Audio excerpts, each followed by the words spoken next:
여러분 안녕하세요. 저는 오늘 여러분과 함께하게 된 아나운서 정유현입니다. 저는 지금 SH공사에서 공급한 신축 아파트에 나와 있는데요. 오늘 이곳에서 일일 입주자가 되어서 직접 입주 전에 하자 점검을 한번 해보려고 합니다. 이곳이 내 아파트라니. 위치도 좋고 건물도 예쁘고, 사실 저는 또르르 무주택자지만 이곳이 제 집이라고 생각하면 너무 기분이 좋을 것 같은데요. 이렇게 새로운 보금자리를 갖는다는 건 참 설레지만 하자 점검을 준비하면서 도대체 어디서부터 어디까지 봐야 하는 거지? 내가 본 하자가 정말 하자가 맞을까? 라고 궁금하신 분들 많으실 것 같습니다. 그래서 오늘은요, 공동주택의 하자 유형을 알기 쉽게 정리해드리기 위해서 전문가를 모셨는데요. 소장님 나와주세요. 안녕하세요. 네, 안녕하세요. 간단한 자기소개 부탁드릴게요. 네, 안녕하세요. 이완철 소장입니다. 네, 소장님은 SH공사와 함께 하자 민원 사례집을 내셨다고 알고 있는데요. 사실 아파트에 하자가 생겼다는 거 숨기고 싶을 것 같은데 네. 이렇게 공개하는 이유가 있을까요? 두 가지 이유가 있는데요. 네, 첫 번째로는 하자에 대해서 잘 모르거나 혼란스러워하는 부분에 대해서 정보를 제공해서 입주민들에게 도움을 주고자 하는 것이고, 두 번째는 SH공사 스스로가 하자 현황을 투명하게 공개하여 실수를 반복하지 않고 부족한 부분은 개선해 나가겠다는 약속을 드리는 것이기도 합니다. 아, 그렇군요. 이 하자를 축소하거나 숨기려고 하지 않고 투명하게 공개하는 거 너무나도 좋습니다. SH공사는요, 하자 제로 민원 제로를 향해서 달려가도록 하겠습니다. 자, 그럼 하자 점검하러 가보실까요?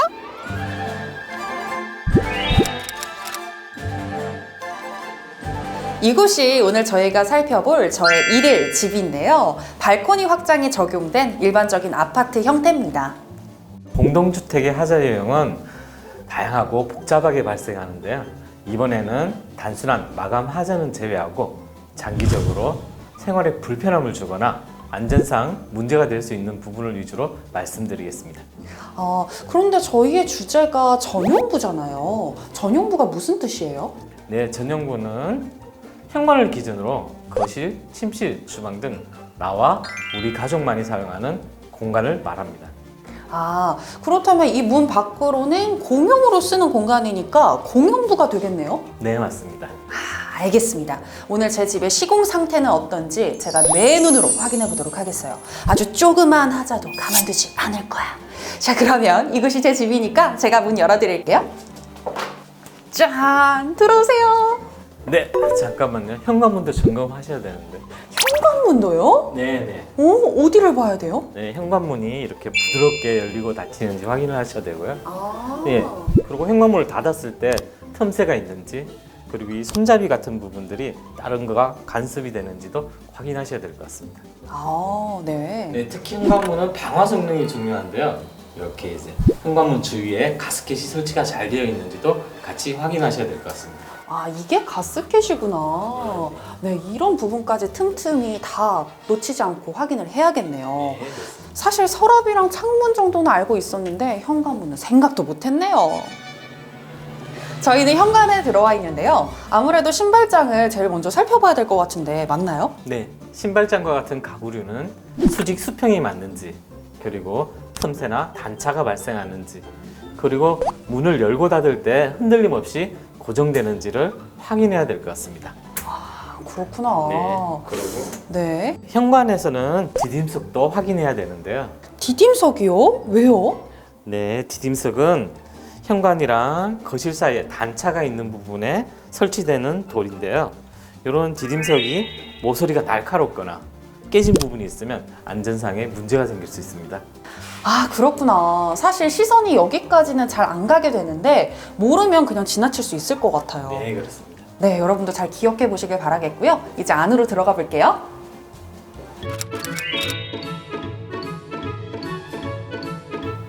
저희는 이제 거실에 들어왔는데요. 소장님, 이제 좀 알 것 같습니다. 아무래도 가장 먼저 보이는 이 창문, 샤시를 점검해야 되지 않을까요? 네, 그럼 직접 한번 점검해 보시겠습니까? 제가 직접요? 약간 걱정되긴 하지만 아까 현관에서 알려주신 것들 생각하면서 한번 활용해 보도록 하겠습니다. 일단은 창문이 잘 열리고 닫히는지, 오케이, 이거 확인해야 될 것 같고요. 그리고 문틀, 단단한지, 이 정도면 오케이인데요? 그리고 안전을 위한 이 난간이 튼튼하게 설치가 되어 있는지 합격이고요. 또 수평이 잘 맞는지 이 정도면 다 본 것 같은데요? 괜찮지 않나요? 네, 기본적인 것들은 잘 점검해 주신 것 같습니다. 그런데 또 뭐가 있을까요? 예, 특히 외부에 설치되는 창호는 창호와 구조체 사이의 틈새 처리가 중요한데요. 이 틈새에 사춤이나 코킹이 부족할 경우 나중에 결로나 누수를 초래하는 원인이 될 수 있습니다. 아, 그렇구나. 예, 특히 창호에서는 여러 가지 부속물들이 설치되어 있는데요. 네. 예, 외풍이나 소음을 방지하기 위한 풍지판, 모헤어, 그리고 창호를 여닫을 때 충돌을 방지하는 스토퍼 등의 설치를 확인하셔야 될 것 같습니다. 아, 모헤어나 풍지판, 스토퍼 이런 작은 부분까지 꼼꼼하게 확인을 해야겠네요. 아무래도 소음이나 외풍처럼 좀 가족들에게 직접적으로 영향을 끼칠 수 있는 부분이니까 이건 정말 잘 확인을 하셔야 될 것 같습니다. 그리고 또 거실이나 침실 천장을 보게 되면 곰팡이가 생기는 경우도 있던데 이건 사전에 점검할 수 있는 방법이 없을까요? 네, 굉장히 중요한 부분인데요. 예, 결로 발생에는 다양한 원인이 있습니다. 예, 단열재가 누락되어 있을 수도 있고 단열재 사이에 틈새가 발생할 수 있습니다. 예, 그런데 단열재는 사실 벽체 내부에 설치되기 때문에 저희가 육안으로 확인하기는 쉽지가 않습니다. 이럴 경우 열 화상 카메라를 사용하여 온도를 측정하여 확인할 수 있는 방법도 있습니다. 아, 열 화상 카메라는 그럼 뭐 대여해서 쓰는 건가요? 네, 기본적으로 시공사나 전문 회사에서 가지고 있는데 그쪽으로 문의를 하시면 될 것 같습니다. 아, 그렇구나. 그런데 결로 생길 때 환기도 많이 시키잖아요. 이것도 영향이 있나요? 네, 사실 결론은 생활 습관과 밀접한 관련이 있습니다. 아, 환기량이 부족하고 가습기 사용이 많은 겨울철에는 실내 습도가 높아서 결로가 발생할 수 있는 우려가 많이 있습니다. 그렇군요. 시공이 잘 되어 있더라도 생활 습관이 안 좋으면 결로가 생길 수 있다고 하니까요. 생활 습관도 꼭 신경 쓰셔야겠습니다. 저희는 거실을 지나서 침실로 들어왔는데요. 아무래도 창문이나 문의 개폐 불량이 있는지 없는지, 그리고 또 문은 튼튼한지 이런 것들을 잘 확인을 해줘야겠죠? 네, 맞습니다. 그리고 이곳에는 없지만 붙박이장이 설치되는 부분이 있는데요. 붙박이장이요. 아무래도 그런 붙박이장도 잘 열리고 닫히는지, 또 경첩이 튼튼한지, 또 매끄럽게 서랍이 열리는지 이런 것들 확인해주면 되는 거 아닌가요? 네, 추가적으로 가구가 설치되는 부분의 바닥에 난방이 누락되는 경우가 있는데 법적으로 가구가 설치되는 부분에도 난방이 설치되어야 됩니다.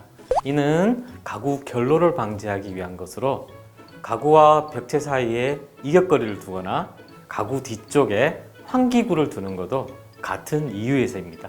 아, 그렇군요.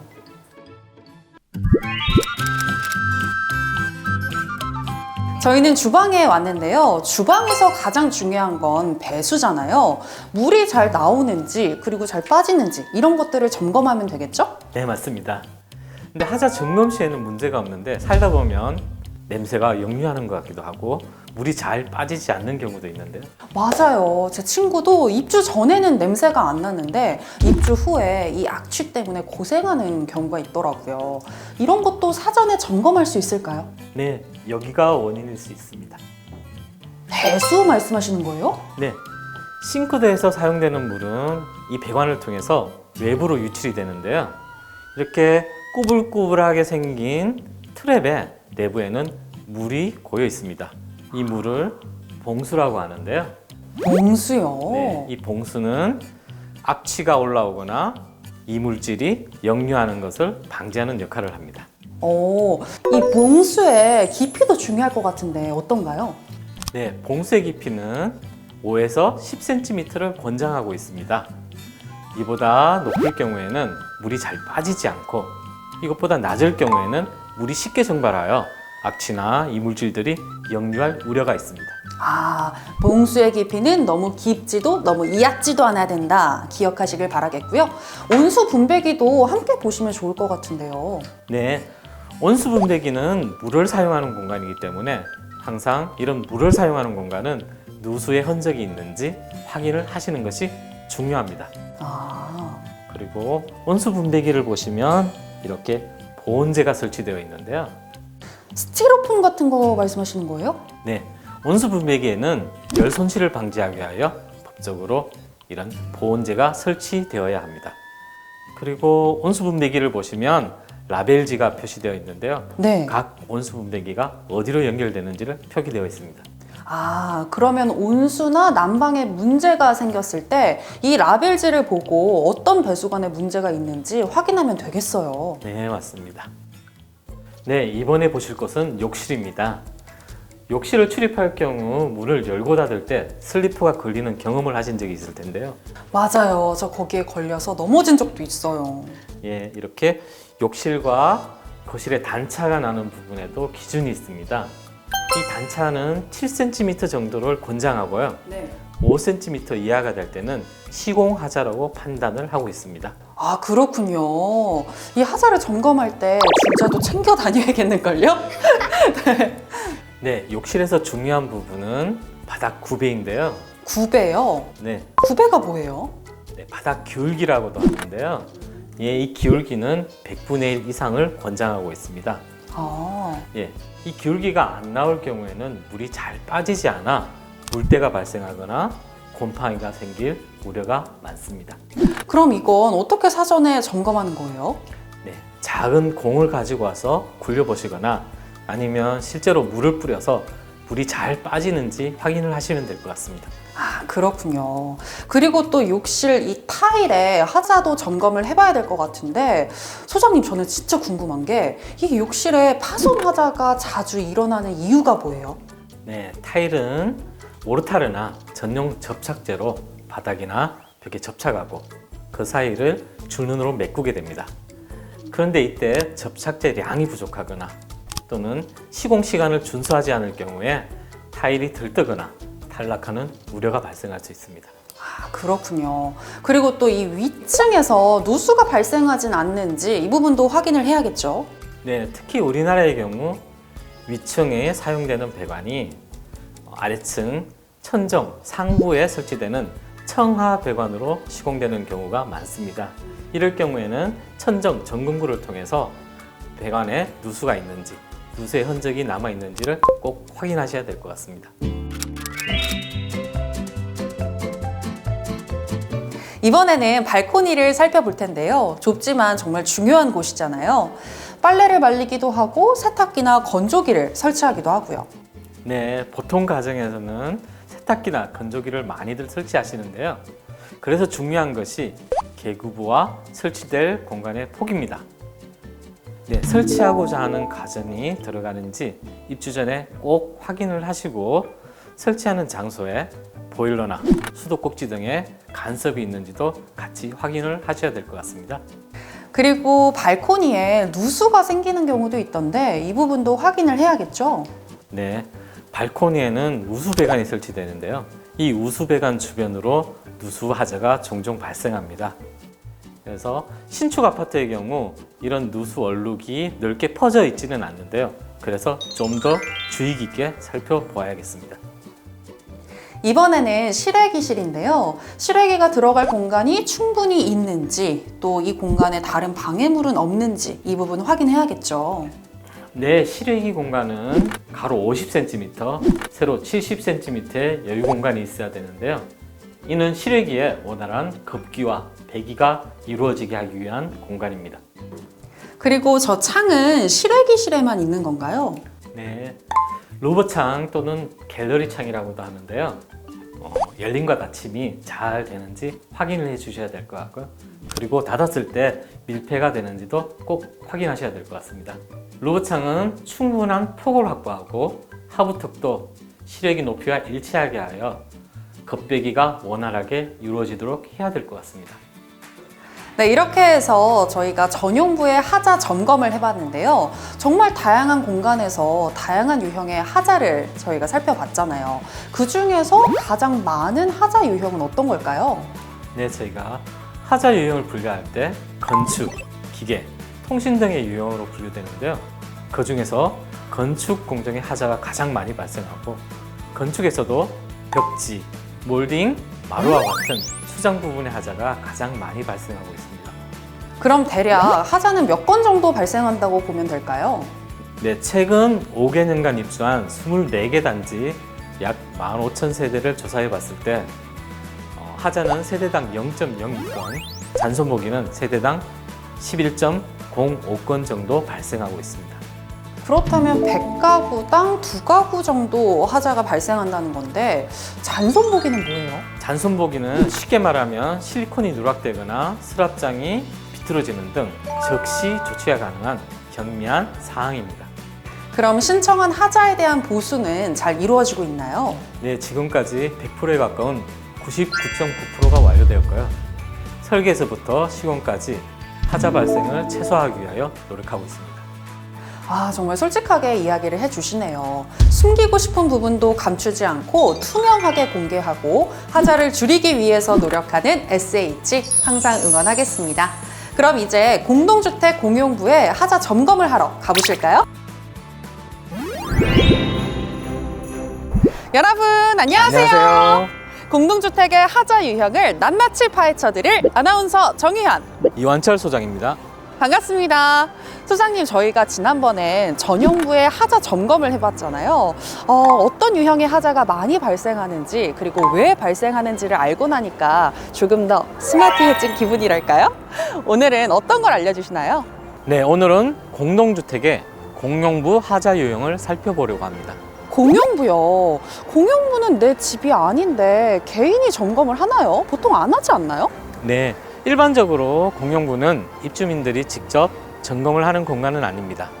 그러나 공용부에 하자가 발생할 경우 입주민 전체가 생활에 불편함을 겪거나 안전에 문제가 될 수 있는 공간이므로 같이 살펴보려고 합니다. 그렇군요. 우리 입주자 여러분들이 이 영상을 보신다면 미리 하자를 예방할 수도 있고, 이미 불편을 겪고 계신 분들이 있다면 그 원인이 뭔지 정확하게 알 수 있으니까 정말 유익할 것 같습니다.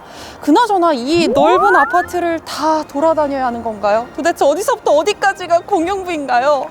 네, 공용부는 단지 출입구부터 지하주차장, 어린이 놀이터, 그리고 상가까지 전용부를 제외한 모든 공간을 말하는데요. 네. 그 중에서도 오늘은 특히 입주민들이 생활에 큰 불편함을 겪거나 안전에 위험을 줄 수 있는 공간을 위주로 살펴보려고 합니다. 자, 그럼 가보실까요? 가시죠.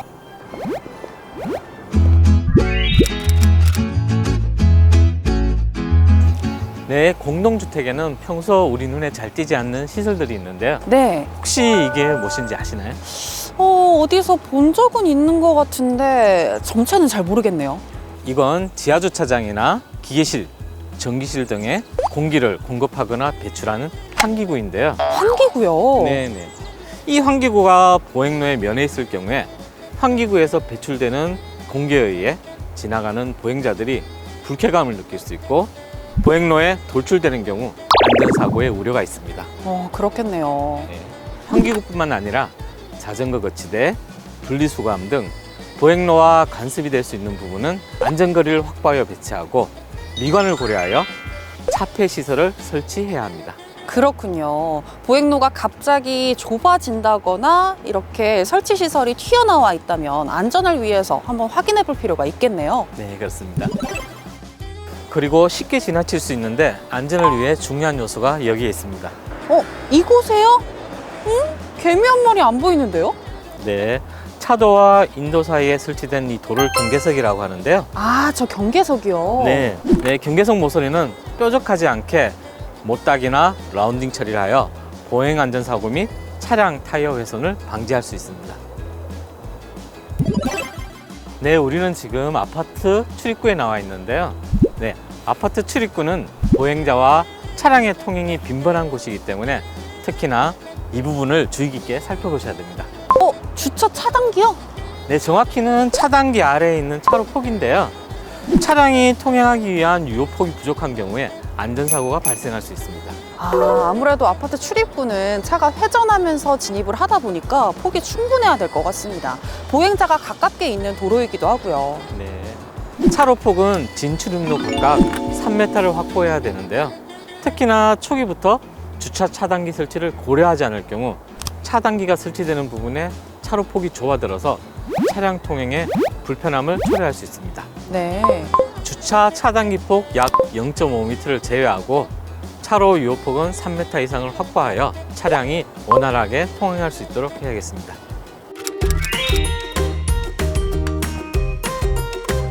네, 이제 지하 주차장으로 내려갈 건데요. 지하 주차장 내려가기 전에 지하 주차장에는 어떤 하자가 있을까요? 글쎄요, 저는 직업상 뉴스나 사건, 사고를 많이 접하다 보니까 지하 주차장 침수나 무너짐 같은 끔찍한 사고가 먼저 떠오르는데요. 네, 많은 분들이 지하 주차장 침수를 우려하고 계신데요. 기본적으로 설계 단계에서부터 지하 주차장에 우수가 유입되지 않도록 레벨 계획을 하는 것이 중요합니다. 네. 부수적으로 지하 주차장 입구에 부배 처리를 하여 우수가 외부로 흘러가게 하거나 트렌치를 설치하여 유입된 우수를 배출하고 차수막을 설치하기도 합니다. 저는 잘 몰랐는데 지하 주차장 입구 쪽이 더 높아야 되군요. 욕실 같은 작은 공간뿐만이 아니라 이런 야외 공간에도 구배 처리를 한다는 게 너무 신기한데요. 여러분, 우리 아파트 지하 주차장에 빗물이 고인다거나 자꾸 흘러 들어온다면 트렌치와 구배 여부 꼭 확인해 주세요. 자, 그럼 이제 내려가 볼까요? 네, 잠깐만요. 저 내려가기 전에 지하 주차장에서 확인해야 될 것이 하나가 더 있는데요. 뭐요? 네, 지금 이 아파트에는 없는데요. 낮은 굴뚝 높이에 투명한 창이 설치된 시설물을 본 적 있습니까? 저 그거 알 것 같은데요. 그 채광창 아닌가요? 네, 맞습니다. 채광창은 추락에 의한 안전사고가 우려되는 곳인데요. 지상에서는 채광창으로 접근을 차단하는 시설을 설치하고 채광창 하부에는 안전 거물망과 같은 추락 방지 시설을 설치해야 합니다. 이번에는 저희가 지하 주차장으로 왔는데요. 지하 주차장은 자동차와 보행자가 함께 움직이는 곳이니만큼 안전에 더 신경을 써야 할 것 같은데 어떤 부분을 점검해야 할까요? 네, 몇 년 전 이슈가 된 택배 대란을 기억하시나요? 그 택배 차량이 지하 주차장으로 진입할 수가 없어서 택배사와 또 주민 모두가 불편을 겪었던 그 일 말씀하시는 거죠? 네, 맞습니다. 최근에는 지상층에 차량 통행을 제한하고 공원처럼 꾸민 아파트가 많은데요. 이 경우 지상층으로 택배 차량이 출입되는 것을 제한될 수가 있습니다. 그럼 이 택배 차량이 지하 주차장에서 각 동으로 이동을 해야겠네요. 기존 지하 주차장의 통로 높이는 법적으로 2.3m 이상을 확보해야 되는데 이 경우 2.3m가 넘는 택배 차량은 지하 주차장으로 출입이 어려울 수 있습니다. 이에 따라 관련 법이 개정이 되었는데요. 2023년 12월 이후로 승인되는 공동주택의 경우 지상층으로 차량 출입이 불가능한 경우 지하 주차장 통로 높이가 2.7m를 확보하게 되어 있습니다. 이는 지하 1층까지 해당이 되고 표지판과 배관을 제외한 유효 높이로 측정되어야 합니다. 네, 높은 택배 차량이 안전하고 효율적으로 이동할 수 있겠네요. 네, 그렇습니다. 소장님, 이 길은요, 물 빠짐을 방지하기 위한 배수로인 것 같은데 문 쪽에는 배수로가 없네요. 네, 이것은 출입구를 통행할 때 유모차나 신발굽이 빠지지 않도록 안전을 위하여 배수로를 바닥 하부로 매립하여 설치한 좋은 사례입니다. 소장님, 저희가 지하 주차장에서 이제 안쪽으로 좀 더 들어왔잖아요. 그런데 이곳도 지하 주차장만큼이나 습한 곳이라 결로가 잘 생길 것 같아요. 네, 여름철 고온 다습한 공기가 정체되어 결로가 발생하면 불쾌감을 줄 수 있고 결로수는 바닥을 미끄럽게 하여 안전사고가 발생할 수 있는데요. 그래서 이런 장소에는 제습이나 환기를 위한 설비가 설치되어야 합니다.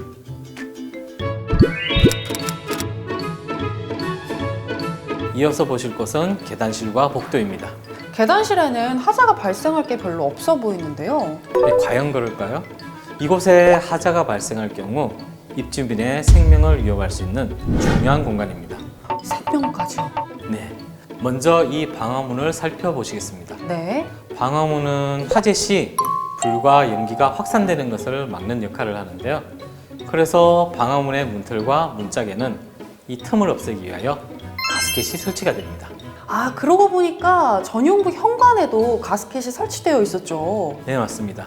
이 가스켓은 끊김없이 연속적으로 설치가 되어야 되는데요. 만약 격벽 등에 의하여 가스켓이 끊길 경우 틈새가 발생하여 방화문 기능이 저하될 수 있습니다.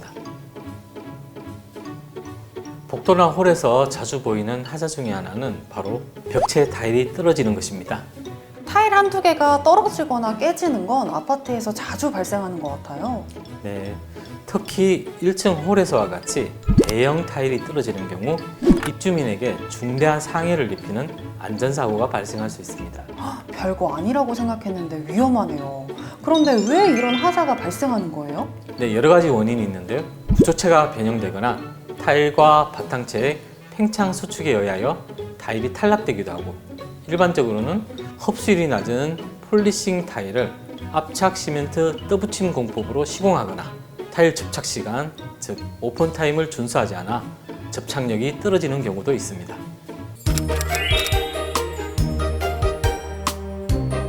소장님, 저희가 이렇게 공용부의 하자 유형을 살펴보니까요, 공통적으로 중요한 게 있는 것 같아요.